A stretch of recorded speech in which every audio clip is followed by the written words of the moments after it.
बिस्मिल्लाहिर्रहमानिर्रहीम। अस्सलामुअलैकुम।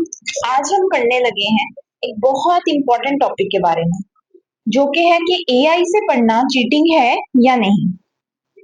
अगर आप भी चैट जीपीटी से अपना होमवर्क करवाते हैं तो ये सोच रहे हैं कि एआई से पढ़ना चीटिंग है या नहीं, इससे रिलेटेड बातें आपके जहन में आ रही हैं, तो आज का टॉपिक, ये वीडियो आपके लिए बहुत ज्यादा इंपॉर्टेंट होने वाली है।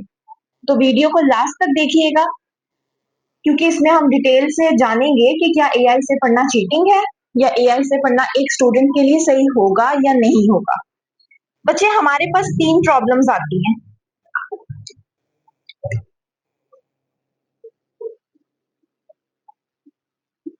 और वो तीन प्रॉब्लम्स कौन कौन सी हैं, सबसे पहले तो हम वो जान लेते हैं।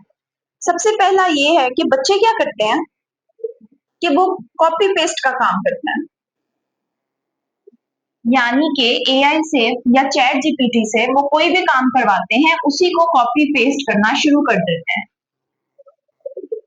बच्चे, आपने याद रखना है कि जो सबसे बड़ा प्रॉब्लम बच्चे करते हैं, जो हमारे स्टडी से रिलेटेड सबसे बड़ी गलती करते हैं, वो ये करते हैं कि एआई को कोई भी डॉक्यूमेंट काम करने के लिए दिया, उसने वो आपको बनाकर दिया और आपने उसी को जाके कॉपी पेस्ट कर दिया। और अक्सर ऐसे बच्चों की जो परसेंटेज होती है वो बहुत ज्यादा कम होती है, या तो वो फेल हो जाते हैं या फिर टीचर उन्हें सिर्फ पासिंग मार्क्स देते हैं, क्योंकि बच्चे आपके टीचर को पता होता है ये काम आपने खुद अपनी मेहनत से किया है या फिर आपने कॉपी पेस्ट किया है। अक्सर स्कूल्स में ऐसा होता है कि बच्चा जो है वो वही क्वेश्चन के आंसर्स लिखकर आ जाता है जो एआई ने उसको बताए होते हैं, लेकिन फिर भी उसको मार्क्स जो है वो नहीं मिलते। तो बच्चे, ऐसा क्यों होता है? सबसे बड़ी प्रॉब्लम बच्चा जो करता है वो ये करता है कि वो उसी को exact word to word copy paste कराता है, जिसकी वजह से उसके मार्क्स जो है वो डिडक्ट हो जाते हैं।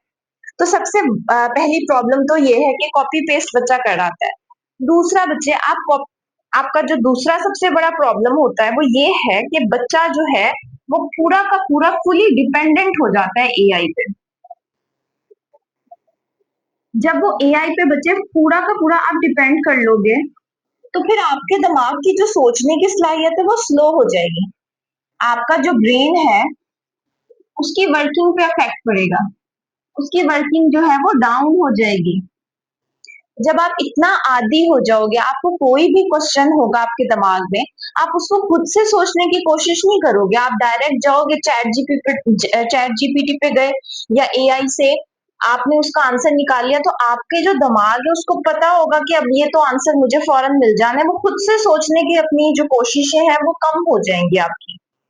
तो कभी भी आप किसी भी चीज पर अपनी लाइफ में किसी भी चीज पर या किसी भी इंसान पर कभी भी फुली डिपेंडेंट नहीं रहते, जिससे इससे आपको हमेशा बहुत सारे प्रॉब्लम्स ही होते हैं आपकी लाइफ। तो सेकंड प्रॉब्लम बच्चा ये करता है, उसके साथ ये सेकंड प्रॉब्लम है स्टूडेंट के साथ कि स्टूडेंट्स पूरा का पूरा डिपेंडेंट ही हो जाते हैं एआई पे, जिसकी वजह से ब्रेन की वर्किंग कैपेसिटी बहुत कम हो जाती है।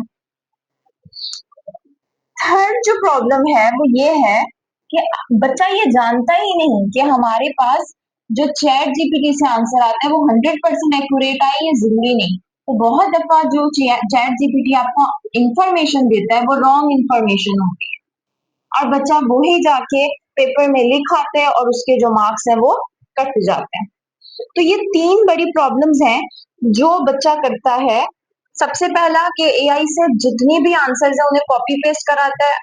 दूसरा, फुली डिपेंडेंट हो जाता है, जिससे ब्रेन पे असर होता है, क्योंकि बायो जो है ना बच्चे, वो दिमाग आप यूज करोगे तो ही आप बायो में या किसी भी फील्ड से रिलेटेड अगर इंफॉर्मेशन ले रहे हो, जब तक आप अपना दिमाग नहीं यूज करोगे तब तक आप कामयाब नहीं हो सकते। तो ये शॉर्टकट्स जो है ये आपको इन चीजों पर डिपेंडेंट कर देते हैं, जिसकी वजह से इंसान की खुद की सोचने की एबिलिटी कम हो जाती है। और तीसरा ये कि जरूरी नहीं है कि ये आपको हमेशा सही इंफॉर्मेशन दे, या आपको रॉन्ग इंफॉर्मेशन भी दे सकता है। तो अब इन सारी प्रॉब्लम से कैसे निपटा जाए? सबसे पहला आपका जो मसला है वो निपटने के लिए आप ये कर सकते हो। आज अब हम सॉल्यूशन पढ़ेंगे। अब वो सॉल्यूशंस क्या क्या है? बच्चे, सबसे पहला, आप चैट जीपीटी को यूज करके आप उससे कॉन्सेप्ट लो। आप अपने मोबाइल पे जब भी चैट जीपीटी या कोई भी एआई ऐप से स्टडी करना चाहते हो, तो आप उससे सिर्फ कॉन्सेप्ट्स के लिए यूज करो। आप उससे कॉपी पेस्ट मत करो, आप उससे नोट्स मत बनवाओ, बल्कि आप उससे कॉन्सेप्ट्स लेने की कोशिश करो। अब वो कैसे? अगर आपको कोई भी टॉपिक है और आपके पास बुक पे वो जो भी पैराग्राफ है उसमें आपको कुछ वर्ड्स बच्चों को अक्सर नहीं आ रहे होते, जैसे कि अगर मैं आपको कहूँ कि माइक्रो लिखा हुआ है माइक्रो, जो होते हैं माइक्रोबायोलॉजिस्ट, वो माइक्रो ऑर्गेनिजम्स को स्टडी करते हैं। अब मुझे पता नहीं है कि माइक्रो ऑर्गेनिजम्स क्या हैं, तो वो मैं डिफाइन जो है वो सर्च कर सकती हूँ चैट जीपीटी पे कि व्हाट इज माइक्रो ऑर्गेनिज्म, या फिर आप वर्ड के मीनिंग्स निकाल सकते हो, जिसके ज्यादा चांसेस होते हैं कि 90% वो वर्ड मीनिंग्स का आंसर तकरीबन जो चैट जीपीटी है वो सही देती है। तो आपके कॉन्सेप्ट क्लियर करने में ये 90% जो है वो 80% तकरीबन जो है ये आपको आंसर देने में हेल्प करती है, क्योंकि वर्ड मीनिंग्स जो है वो तकरीबन चैट जीपीटी से आंसर सही आते हैं। तो इससे आप कॉन्सेप्ट क्लियर करोगे, जो वर्ड नहीं आ रहा उसका मीनिंग आप जानकर मालूम कर सकते हो कि इसका मीनिंग ये है। तो आपका कॉन्सेप्ट क्लियर होगा। जब कॉन्सेप्ट क्लियर होगा तो आप जब एग्जामिनेशन हॉल में जाओगे, तो अगर वो आपका क्वेश्चन को जरा सा भी घुमा देगा तो आप पूरे घूम ही नहीं जाओगे, बल्कि आपके पास कॉन्सेप्ट होगा। आप अपने कॉन्सेप्ट को यूटिलाइज करके अपनी मेरिट को बना सकते हो और आप अच्छी परसेंटेज गेन कर सकते हो। तो आपने कॉपी पेस्ट कभी नहीं करना, नोट्स कभी भी एआई से नहीं बनवाने, बल्कि जो आपको प्रॉब्लम हो रही है उसके कॉन्सेप्ट क्लियर करने हैं आपने। ठीक है? तो आपने अपने डाउट क्लियर करवाने हैं। एक चीज आप याद रखना बच्चे, आपका जो चैट जीपीटी है वो गलत हो सकता है, लेकिन आपकी जो टेक्स्ट बुक्स हैं वो कभी भी गलत नहीं होती। उसमें गलती होने के 99% जो है वो चांस है कि उसमें गलती ना हो, क्योंकि जो टेक्स्ट बुक्स होती हैं जब वो बनती हैं तो उन्हें टीचर्स को दिया जाता है, वो उसको अच्छे से गो थ्रू करती हैं और उसके बाद वो जो आपके पास टेक्स्ट बुक है वो बनाई जाती है, उसको एक्सेप्ट किया जाता है। तो आप अपने जो टेक्स्ट बुक्स है उसकी इंफॉर्मेशन को आप फॉलो करो। दूसरा जो है वो आपने इसको यूज कैसे करना है एआई को, दूसरा प्रोसेस आप करवा सकते हो कि आपका जो भी प्रॉब्लम है उसको आपने डाउट क्लियर करवाने, यानी कि अपने जो भी आपको डाउट्स आ रहे हैं वो भी आप उससे क्लियर करवा सकते हो। तो अपने आपने डाउट क्लियर करवाने हैं, जो जो प्रॉब्लम आ रही है उसके आंसर्स आपने पूछने हैं कि ये क्वेश्चन है इसमें ऐसा क्यों था। उसको जब आपको इंफॉर्मेशन मिल गई फिर आपने अपनी टेक्स्ट बुक को रीड आउट करना है। उस पे जो आपका, अगर चैट जीपीटी पे कोई आंसर जो है डिफरेंट आ रहा है और आपकी बुक टेक्स्ट बुक पे आंसर डिफरेंट है, तो आपने अपने हमेशा टेक्स्ट बुक को फॉलो करना है, आपने चैट जीपीटी को फॉलो नहीं करना। क्योंकि बच्चे क्या करते हैं, चैट जीपीटी से आंसर्स निकाल लेते हैं, उसको एग्जाम हॉल में जाकर जब एग्जामिनेशन में आते हैं लिख कर आ जाते हैं और उनके नंबर फिर भी नहीं आते। मैं आपको एग्जांपल देती हूँ। जैसे कुछ बच्चे क्या करते हैं, अगर कहीं पे एमसीक्यू है आपकी बुक पे कि हमारी बॉडी में 70% वाटर होता है, तो टेक्स्ट बुक पे लिखा हुआ है 70% वाटर होता है, चैट जीपीटी आपको कह रहा है 71% वाटर होता है। जब ऑप्शन आता है तो बच्चे क्या करते हैं, जिसने चैट जीपीटी से तैयारी की होती है वो 71 पे कर देता है और जो टीचर है वो उसका वो क्रॉस कर देता है, क्योंकि आपकी टेक्स्ट बुक पे लिखा होता है 70%। तो आपके टीचर्स जो हैं या आपका एग्जाम हॉल में जब जाते एग्जामिनर जो है आपका, वो आपकी टेक्स्ट बुक को बच्चे फॉलो करता है, वो चैट जीपीटी को फॉलो नहीं करता। तो आपका आंसर तभी सही होगा जब आप उस क्वेश्चन को हल करोगे बुक के थ्रू। ठीक है? तो आप अपने कॉन्सेप्ट क्लियर करवा सकते हो चैट जीपीटी से, एआई से डाउट क्लियर करवा सकते हो, लेकिन आप एक दफा जरूर अपनी टेक्स्ट बुक को रीड थ्रू करो। तीसरा बच्चे ये है, आप इससे चैट जीपीटी से आप जो है वो अपनी प्रैक्टिस कर सकते हो।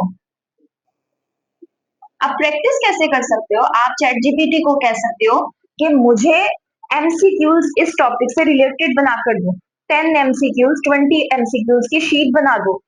मेरा टॉपिक है डाइजेस्टिव सिस्टम, उससे रिलेटेड मुझे 20 एमसीक्यूज बना कर दो, और फिर उसको आप करें। और जब आप करेंगी, उसे हल करेंगी, तो आपका दिमाग और ज्यादा काम करेगा, आपके दिमाग की जो कैपेसिटी है वर्क करने की वो बढ़ेगी। तो आप प्रैक्टिस के लिए एमसीक्यूज के आप चैट जीपीटी का यूज कर सकते हो। बच्चे, एक और काम भी आप इससे करवा सकते हो। आप अपने कोई भी नोट्स खुद बनाओ, लेकिन आप उसे चेक चैट जीपीटी से करवा सकते हो। तो आप उसको चेक करवाने के लिए भी यूज करो। जैसे कि आपने कोई नोट्स बनाए हैं, आप उसकी पिक लो और चैट जीपीटी को सेंड करके आप पूछ सकते हो, क्या मैंने नोट्स जो बनाए हैं वो एग्जैक्ट सही है, जो गलतियां हैं मुझे बता दे, पॉइंट आउट कर दे। जब वो आपको गलतियां बता देगा, आप उसको टेक्स्ट बुक से टैली करो। अगर तो टेक्स्ट बुक पे वही वर्डिंग है, यानी वही परसेंटेजेस हैं, तो ठीक है। लेकिन अगर कोई और गलतियां हैं, जैसे कि आपने कोई कॉन्सेप्ट में गलती की और वो आपको बता रहे कि इसका ये मतलब नहीं ये है, तो आप उसको करेक्ट कर सकते हो। ठीक है बच्चे, अब मैं आपको बताने लगी हूँ गोल्डन रूल। इन सब बातों से आपने क्या हासिल किया? बच्चे, गोल्डन रूल आज हम पढ़ेंगे कि चैट जीपीटी से पढ़ने का जो गोल्डन रूल है वो क्या है। चैट जीपीटी से पढ़ने का गोल्डन रूल ये है कि आपने हमेशा चैट जीपीटी से सीखना है। आपने चैट जीपीटी से या एआई से हमेशा सीखना है बच्चे। ठीक है, आपने कभी भी लिखवाना नहीं है, आपने उससे राइट नहीं करवाना, आपने हमेशा उससे सीखना है। आपको सीखने को चैट जीपीटी से, एआई से बहुत चीजें मिल सकती हैं, लेकिन आप कभी भी स्टूडेंट जो है वो अपने नोट्स, अपने डॉक्यूमेंट्स, कोई भी असाइनमेंट जो है आपको टीचर दे रहा है, तो आप उसे कभी भी एआई से मत कर बनवाएं। आप हमेशा, आपकी परसेंटेज भी डाउन होगी और आपको और भी बहुत से नुकसान झेलने पड़ेंगे। तो आज हमने ये पढ़ा कि एआई जो है उससे पढ़ना चीटिंग है, क्योंकि अक्सर बच्चों के दिमाग में ये आता है कि हम एआई से पढ़ रहे हैं तो हम चीटिंग कर रहे हैं। तो उसके रिलेटेड आज हमने पढ़ा है। आप कमेंट सेक्शन में आप लोग बताएं, क्या क्या आपने कभी असाइनमेंट या अपने अपनी टीचर के साथ, कोई भी टीचर ने आपको काम दिया हो वो आपने चैट जीपीटी से बनवाया है? कौन सा टॉपिक आपने चैट जीपीटी से इस्तेमाल करके आपने उससे नोट्स बनवाए हैं? तो आई होप कि आज आपको चैट जीपीटी से रिलेटेड, एआई से रिलेटेड ये बातें अच्छे से पता चल गई होंगी कि कौन कौन सी आप जो हैं ये गलतियां एक स्टूडेंट ने नहीं करनी, और इसको कैसे यूटिलाइज करना है, कैसे यूज करना है। याद रखें, सबसे पहले आपने अपने टीचर को रखना है। कोई भी एआई, कोई भी चैट जीपीटी जैसी ऐप कभी भी आपके टीचर की जगह नहीं ले सकती। ठीक है, तो आप, और अगर आपका टीचर कह रहा है कि आपने ये काम चैट जीपीटी से नहीं करवाना, आपने एआई का यूज नहीं करना, तो बच्चे आपने हमेशा अपनी टीचर की बात माननी है और वो गलतियां नहीं करनी जिससे आपको रोका जाए। ठीक है, आई होप सो कि आज आपके बहुत से डाउट्स क्लियर हो गए होंगे। मिलते हैं नेक्स्ट वीडियो में। अल्लाह हाफिज।